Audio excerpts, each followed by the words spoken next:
Public comment portion of this meeting is open to those who have signed up and request to speak to the Board of Trustees and has indicated at the top they wish to address. By the board policy, the maximum allotted time for the public comment is 30 minutes. And each speaker will be limited to a time of 3 minutes. Speakers should refrain from revealing the identity of any student of the Daingerfield Lone Star Independent School District that may be subject to this complaint or comments. Additionally, any speaker who might have a concern or complaint about a Daingerfield Lone Star Independent School employee should refrain from using the employee's name during their presentation to the board. They should also refrain from otherwise revealing the identity of any employee during their presentation. The public comment portion of our agenda is not intended to be a public forum for holding up school district employees to public ridicule. Daingerfield Lone Star Independent School District provide a forum and process for bringing complaints against school employees through the grievance process. The Daingerfield Lone Star Independent School District Board of Trustees also reserve the right to interrupt any presentation and to go into closed session to hear any complaint against a school employee. At this time, we have Amelia Williams. Are you the only one that want to speak? I think so. On this subject, we're all together. Okay. Do you want to address this in open session, or? No, I can address it in open session. Yes. This is merely what the community.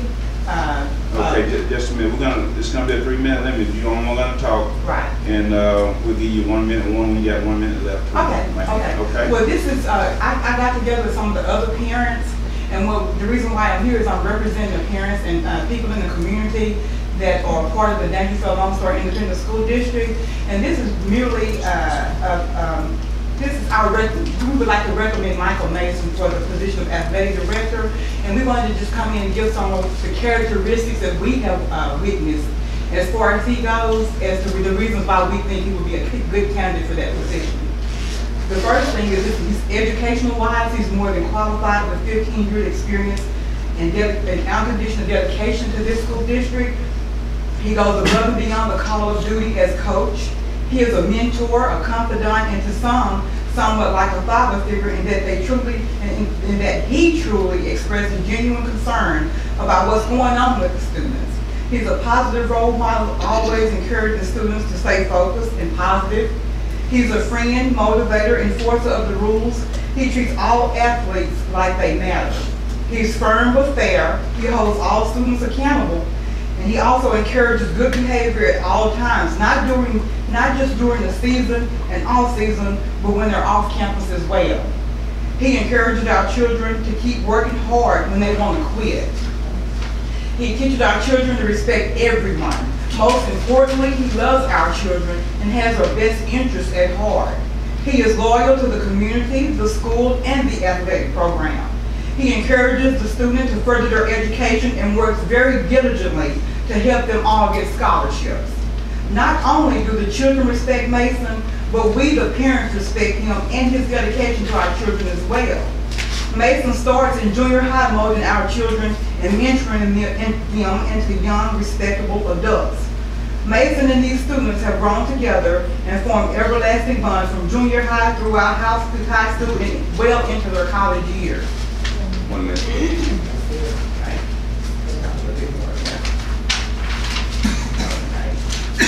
Who better qualified than one of our own who has more than enough experience, education, dedication, and motivation to get the job done, as well as the respect of all his students. Mason, in the eyes of his students, their parents, and the community, is a winner on and off the field. Michael Mason deserves and has earned the chance to be athletic director or head coach of Daingerfield Lone Star Independent School District. Sincerely, the DLSID community. Thank you so much. And I also have like 255 signatures of people within the community that we gathered just today in support of Michael Mason getting this position. Thank you so much. Would you like? Y'all can have this, but y'all like that? You can leave it this court. Okay.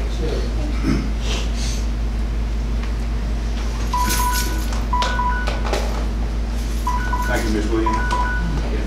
Ms. Ronald, did that plan of closing form? Okay. Next item, we'll move down administrative report, superintendent report.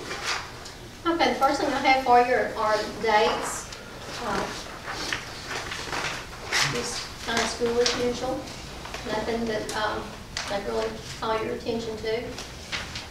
We are, not me, but they are planning a junior high track meet. I think Dana Carter's in charge of that on March the 15th, and also a high school track meet on April 7th. And she's looking for volunteers for both of those. So anybody that's interested in that, she'd appreciate it. The next item I have is 613, and that's just an update on our AD head football coach search. We have received about 97 applications. A committee of 8 was formed, and they've worked diligently in that process. They've spent hours and hours reviewing those applications. So far, we've had 2 rounds of interviews. We would like to have somebody in place by March the 1st, if at all possible. And then information on the state cafeteria audit.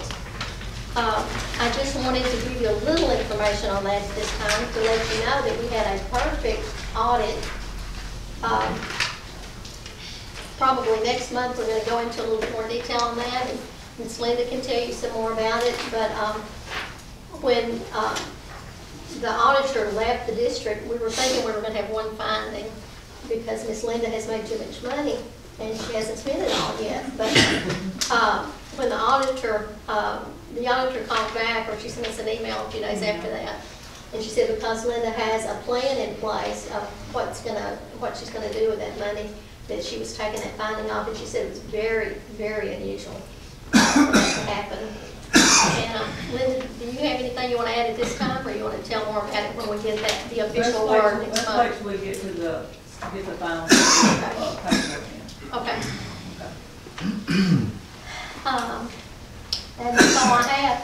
Jason was going to give you a technology report tonight, but we're going to postpone that until next month. I think it's going to be something to look forward to because he's going to show you where technology was, say, 5 or 6 years ago, and where it is today. You know, we spent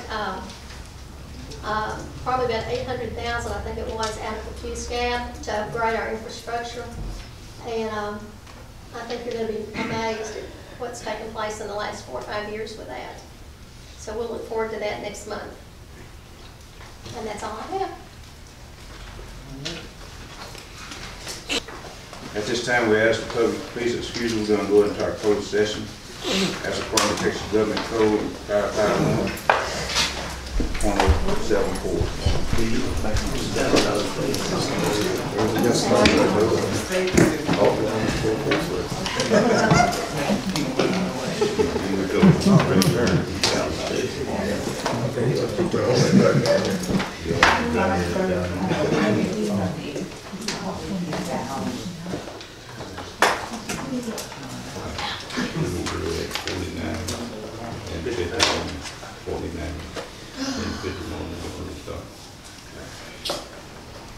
All right, back in the open session at 8:51. In our closed session, we discussed and deliberated on consider our administrative contract. At this time, we need a motion. I'll make a motion to read the administrator's contracts. Been motioned by Marie to extend. Need a second? Second. Second by Marie. Skipper. Maurice Tiger, all in favor, raise your right hand. All hand raised, motion carries. And thank y'all for doing a great job. Could we just get our administrator stand up, please?